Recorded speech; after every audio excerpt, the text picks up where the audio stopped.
I'm today's reporter, and today we will be time traveling back to 1543 to interview world renowned astronomer Nicholas Copernicus.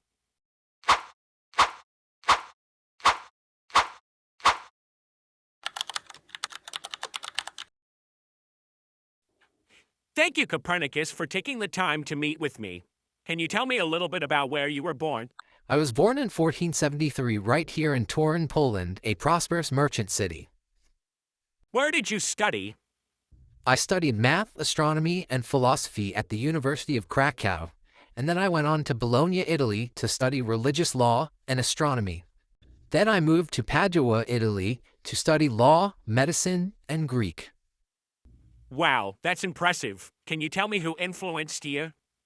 I was influenced by many of the great astronomers that came before me, but I must point out Aristarchus, over 1700 years before, who made the first sun-centered model.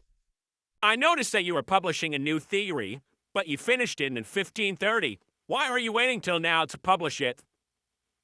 I began working on what I call the heliocentric model in 1508, and yes, you're right, I did finish it a decade ago. I'm waiting till now, the last weeks of my life, to publish it because of fear of accusations of heresy, as the Bible states that the sun moves across the sky, and also fear of ridicule.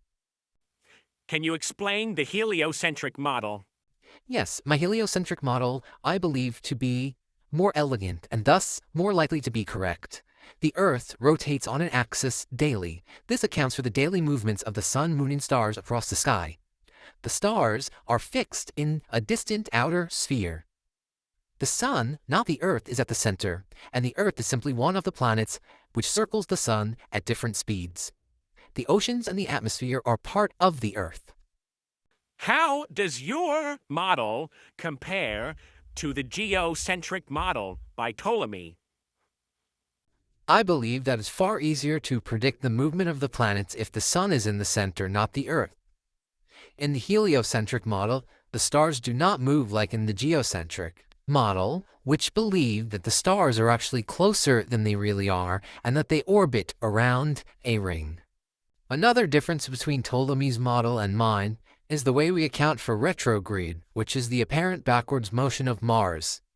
Ptolemy said it was due to something called epicycles, but I believe it was changes in perspective because Earth and Mars orbit the sun at different speeds.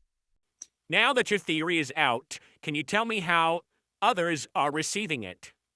Going back to the time of Aristarchus, people ruled out the heliocentric model due to what they call a lack of stellar parallax. They believed that if the Earth moved around the sun, it would be possible to observe some kind of variation in the position of the stars. However, since no variation could be detected, they say that the Earth could not move.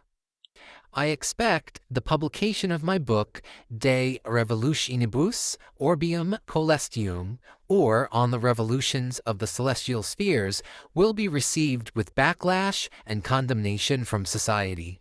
I would not be surprised if the Catholic Church condemns my book and calls it heresy. Thank you, Copernicus, for joining me today. You're welcome. I had a great time.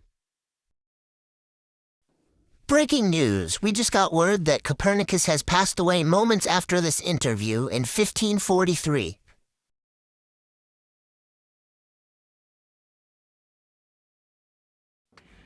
I don't know if you got the unfortunate news, but I had a really fun time interviewing Copernicus.